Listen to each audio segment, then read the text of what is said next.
दुनिया का तालीमी निज़ाम बमुकाबला पाकिस्तान का तालीमी निज़ाम। नाजरीन, इस वक्त तालीमी दर्जाबंदी के एतबार से फिनलैंड पहले नंबर पर है, जबकि सुपर पावर अमेरिका 20वें नंबर पर है। 2023 में फिनलैंड दुनिया का वाहिद मुल्क बन गया है जहां मजमून यानी सब्जेक्ट नाम की कोई चीज नहीं होती। फिनलैंड का कोई भी स्कूल ज्यादा से ज्यादा 195 बच्चों पर मुश्तमिल होता है, जबकि 19 बच्चों पर एक टीचर।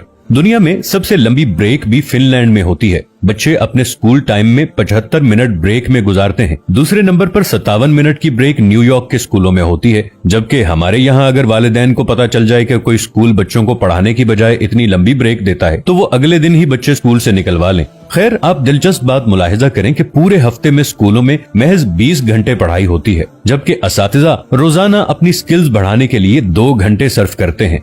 7 साल से छोटे बच्चों के लिए पूरे मुल्क में कोई स्कूल नहीं है और 15 साल से पहले किसी भी किस्म का कोई बाकायदा इम्तिहान भी नहीं। रियाजी के एक उस्ताद से पूछा गया कि आप बच्चों को क्या सिखाते हैं, तो वो मुस्कुराते हुए बोले, मैं बच्चों को खुश रहना और दूसरों को खुश रखना सिखाता हूँ, क्योंकि इस तरह वो जिंदगी के हर सवाल को बाआसानी हल कर सकते हैं। आप जापान की मिसाल ले लें। तीसरी जमात तक बच्चों को एक ही मजमून सिखाया जाता है और वो है अखलाकियात और आदाब। हजरत अली रज़ियल्लाहु अन्हु ने फरमाया, जिसमें अदब नहीं उसमें दीन नहीं। मुझे नहीं मालूम कि जापान वाले हजरत अली रज़ियल्लाहु अन्हु को कैसे जानते हैं और हमें अभी तक उनकी ये बात मालूम क्यों ना हो सकी। बहरहाल, इस पर अमल की जिम्मेदारी फिलहाल जापान वालों ने ली हुई है। हमारे एक दोस्त जापान गए और एयरपोर्ट पर पहुंचकर उन्होंने अपना तारुफ करवाया कि वो एक उस्ताद हैं, और फिर उनको लगा कि शायद वो जापान के वजीर आजम हैं। अशफाक अहमद साहिब मरहूम को एक दफा इटली में अदालत जाना पड़ा। उन्होंने भी अपना तारुफ करवाया कि मैं उस्ताद हूँ। वो लिखते हैं कि जज समेत कोर्ट में मौजूद तमाम लोग अपनी नशिस्तों से खड़े हो गए और उस दिन मुझे मालूम हुआ कि कौमों की इज्जत का राज उस्तादों की इज्जत में है। ये है कौमों की तरक्की और उरूजो जवाल का राज।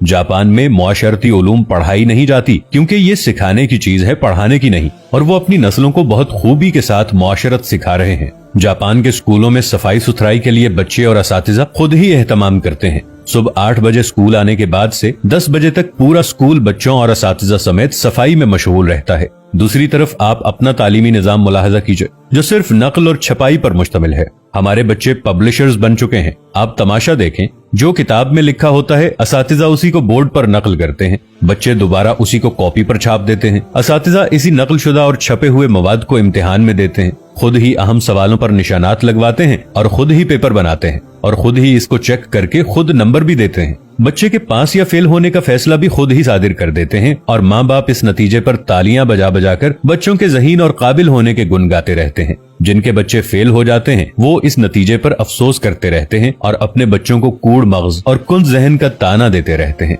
हम 13-14 साल तक बच्चों को कतार में खड़ा कर करके असेंबली करवाते हैं और वो स्कूल से फारिग होते ही कतार को तोड़कर अपना काम करवाते हैं। जो जितने बड़े स्कूल से पढ़ा होता है, कतार को रौंदते हुए सबसे पहले अपना काम करवाने का हुनर जानता है। तालिबे इल्मों का स्कूल में सारा वक्त साइंस रटने में गुजरता है और आपको पूरे मुल्क में कोई साइंसदान नामी चीज नजर नहीं आएगी, क्योंकि बदकिस्मती से साइंस सीखने की और खुद तजर्बा करने की चीज है और हम इसे भी रट्टा लगवाते हैं। आप हैरान होंगे, मैट्रिक क्लास का पहला इम्तिहान 1858 में हुआ और बरतानवी हुकूमत ने यह तय किया कि बर्रे सगीर के लोग हमारी अक्ल से आधे होते हैं, इसलिए हमारे पास पासिंग मार्क्स 65 हैं, तो बर्रे सगीर वालों के लिए 32.5 होने चाहिए। 2 साल बाद 1860 में असातिज़ा की आसानी के लिए पासिंग मार्क्स 33 कर दिए गए और हम भी इन 33 नंबरों से अपने बच्चों की जहानत को तलाश करने में मसरूफ हैं। अल्लामा इकबाल के शेर का ये मिसरा इस तमाम सूरत हाल की सही तरीके से तर्जुमानी करता नजर आता है। जो शाख नाजुक पे आशियाना बनेगा, नापायदार होगा। दोस्तों, अगर वीडियो पसंद आई हो तो इस पैगाम को दूसरों तक भी जरूर पहुंचाइएगा। लिहाजा वीडियो को लाइक और शेयर करना मत भूलिएगा।